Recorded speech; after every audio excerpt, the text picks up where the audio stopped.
Hey there, Episcopal Church. This is the fourth part of this mini series on reimagining and thinking strategically about how we might be church. I'd like to bring together the three concepts we've talked about in the last three videos: strategic intention, fractals, and flocking, in order for us to begin thinking intentionally about what we might be, how we might interact together. So, what if we had a strategic intention to be less individualistic and more connected and relational going forward? I'm not talking about in everything. I'm not saying let's rewrite all our canons. I don't have a big giant vision for how this would work. I'm just starting small by saying I think in the future we will be better together than if we are apart. I think if we remain kind of individualist focused, we will be isolated when threats come, whether those are economic or challenges with finding lay leaders. I think if we band together, flock together, we will actually be stronger. And that's the goal, to help the whole church thrive at every single level. So let's think through this. We would need to develop strategic intention at every scale of church so that there would be a common sense of shared identity and commitment to shift from being individualistic and separate to we'd like to be a little bit more closely connected, right? So I'm asking for a small shift. Could we imagine committing to being more in close relationship? That's the first commitment. The second commitment I would suggest is that we need to commit to the thriving of all of us at every level. So I, as the Bishop of the Diocese of the Rio Grande, am committed to the thriving of the Diocese of New York and the Diocese of El Camino Real and the Diocese of Texas. I have an interest in the thriving of all of the dioceses. At the congregational level, each congregation has a commitment to the thriving of all of the other churches. At the individual level, I have a commitment for the thriving of your spiritual life and your relationship with Jesus. When I stand up and say, I will support you in your baptismal covenant, when I stand up and say, I will support you in your marriage, let's make that real by saying the church is going to wrap around and provide community. And I know we're already doing this in a lot of ways, so let's just ratchet it up a little bit, right? We support each other humanly and spiritually very well. How well do we support each other financially? That's less sure. During the pandemic, a lot of folk lost their jobs.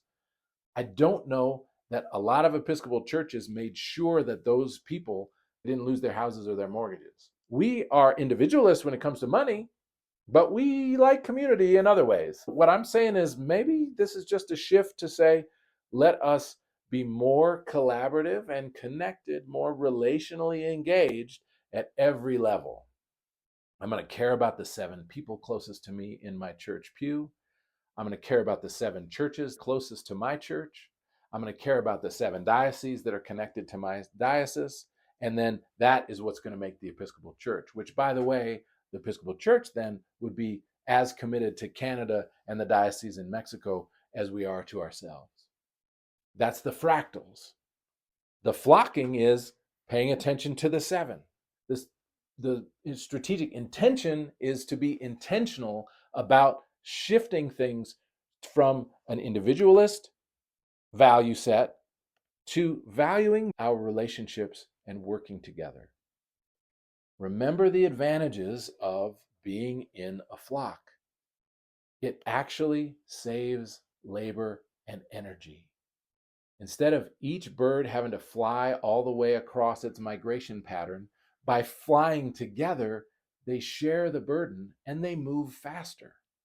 Instead of each congregation literally having to earn every piece of the money they spend, what if we shared more? There would be more of a sense that we're working together instead of a sense that each congregation is isolated and on its own. So flocking together saves energy. Flocking together also helps protect us from threats. When one congregation is threatened by economic insecurity, if it can rely on the rest of us, it doesn't have to be isolated and scared. If it knows it's part of a diocese that is actually there to help and support it, then that congregation doesn't have to fear scarcity in the same way. And the third thing that flocking does is it helps us identify resources. Some congregations are really good at figuring certain things out, whether it's, hey, we're really good at stewardship, or hey, we're really good at youth ministry, or hey, we are absolutely fabulous at outreach. If we share more about how we do our ministry, congregations that want to grow in that area can rely on the expertise and experience of the other congregations in real time. Not waiting for the diocese to hold some kind of ministry fair, but in real time, you can reach out and find that.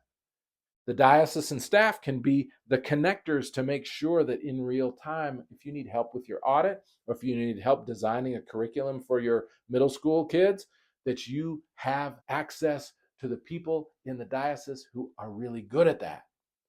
By paying attention to the flocking, we can find resources better for everybody. We can defend ourselves from scarcity and threat for everybody. And we can work less hard. Instead of every congregation having to have a junior warden, and the junior warden is the only person who really works on the boiler, what if every junior warden was in connection with the 7 other junior wardens closest to her? And thus, when there was a problem with the building, she's got 7 people to help her solve that problem. This is the kind of reimagining of the Diocese of the Rio Grande that I would like us to think about. And I offer it to the wider church too, as a potentially helpful thing. If we were to work more together, concentrate on our relationships in a different way, be a little bit less individualistic, if we were to shift, I think that would actually be much more of an embodiment of the gospel of Jesus Christ than what we're currently doing. We've been reading through the book of Acts through the summer, and we're still reading through it as part of the daily office. And you will see time and time again that in the early church, they held all things in common so that none of them had lack. And out of joy, there was always more than enough. You've experienced this at every single church potluck. Every potluck, we bring not even enough to feed our own family. And every one of us comes out so stuffed full of everything that we can't eat again for another week. The loaves and fishes thing that Jesus talks about is not a fairy tale. It actually is real. God has provided way more than we need. It's just that we have a tendency to be individualist, and out of our fear of scarcity, we want to hold on to mine because I'm not sure if I share with you too much, I might not have enough for me. So we store up in barns, which Jesus had a lot to say about that. Do not store up your riches. Share them with each other.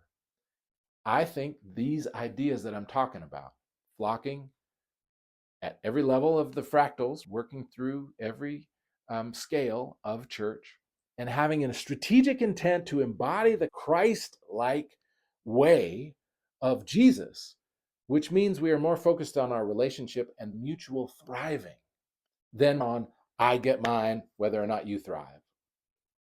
So what would that actually look like? How might we commit to that? Let me just flesh it out a little bit more. I am well aware, I've worked a lot with congregations on the congregational level for decades, and I am well aware that the needs of a large church are different from the needs of a small church. Wait, no, let me modify that. The needs at a small church and the needs of a big church are the same needs. They're just happening at different scales. In a big church, there is a responsibility to care for the spiritual formation of everybody in that church, to visit them all in the hospital, to provide for weddings and liturgies and funerals for everybody, to provide Christian formation for everybody, and to maintain the sacred worship space where that whole congregation gathers. And that takes a lot of resources in a big congregation. If you're looking after a congregation that's got 500 members, the building's going to be bigger, the staff's going to be bigger, the number of hospital visits is going to be bigger. It's just a different scale. If you're working in a small church in the village where you got 30 people in the community, you're still needing to meet the spiritual needs of every single one there. You're still needing to make sure that when people are in the hospital or in need of pastoral care, that they have that. You're still needing to provide Christian formation for everybody. And you're still needing to make sure that the Sunday Eucharist is celebrated in every church all the time. So the small church needs priests and deacons, just like the big church needs priests and deacons. It's the same ministry at a different scale. Right now, because of our emphasis on individualism, the small church has to provide for itself, and the big church has to provide for itself. But if we were to shift in this more relational direction, if, for example, the small church was connected with the 7 nearby, and maybe one of those is a bigger church, I'm not saying that the big church is now going to be responsible for the financial wherewithal of the smaller churches around it. But what I am saying is that the whole diocese can be aware, what does it need for that big church to thrive? And what does it need for that small church to thrive? Can we not work together with a commitment and a clear strategic intention that every church needs to thrive? Let's make sure that every church gets the resources it needs to thrive. That means we're going to have to collaborate. That means we're going to have to share. But that's what Jesus is talking about anyway. To fully embody our intention to be followers of Jesus, what I'm saying to you, Episcopal Church, is we need to start embodying that sharing, not only with our sense of community, but also with our sense of both human resources and, yes, financial resources. What if dioceses began to really be intentionally committed, not only for their thriving as the individual diocese, but also committed in a new way, a deeper way, to the thriving of all the dioceses in the Episcopal Church? We are now in a situation where some dioceses can't afford a canon to the ordinary, and some have a staff of 30 or more. A big diocese like New York or Texas is operating on a different scale than the Diocese of the Rio Grande. But the Diocese of the Rio Grande and the Diocese of Texas both have a need to provide the same ministry. We've got to raise people up for priesthood. We've got to raise people up for the diaconate. We've got to provide lay leader formation and training. We've got to make sure that the buildings and the boilers and the air conditioners function in all of our churches. So it's the same ministry, but the scale of LA or New York is different from the scale of a Montana or a Nebraska or a Puerto Rico. But it's the same ministry. If we were to pay more attention to our relationships with others with a more strategic intent towards the thriving of everybody, instead of just talking about what's my assessment to the wider church and should we adjust that a percentage up or down, instead let us do the harder work of intentionally committing to the thriving of everybody. Everybody's going to get what they need, right? The big churches are going to get what they need. The small churches are going to get what they need. The big dioceses are going to get what they need. The small dioceses are going to get what they need. And we're going to create a structure that actually monitors that and makes sure that is happening, instead of the structure we have right now, which ensures that everybody is paying their assessment to the wider church, and then that everybody gets representation to vote on the budget. Instead, we could reimagine how we are together. And what I'm saying is, as we face the financial stresses that are coming for all of us, the Diocese of New York has a ton of sacred buildings with lots of valuable stained glass that they're trying to heat and cool and keep the roof on. The Diocese of Rio Grande has fewer buildings, but we also have fewer resources. We are all facing the same trouble, and we are all worried, how are we going to survive it? There is plenty of resources if we think about it together. But we would have to change that at every scale of being church, from the individual congregation to the diocese to the wider church. I think we could do it. It's an exciting vision.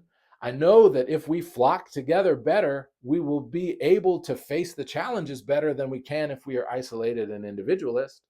I know and can tell you that if we continue doing what we're doing, the small congregations are increasingly not able to meet their own needs. And so they will die out. It's like if all the flock decides to fly on their own instead of flying in a V, not everybody's going to make it to the end. But if we fly in a V, there's less work, more protection, and more accessibility to resources for everybody. So my friends, let's think about this church that we love. Let's have a strategic intent to commit to being more relationally engaged with each other at every single level, every single scale of being church. Let's have a conversation. I think it will help us face the challenges ahead. And I know it will be more an embodiment of the book of Acts and the teachings of Jesus Christ than what we're currently doing. Love to hear your comments about any and all of this. Please put them down below.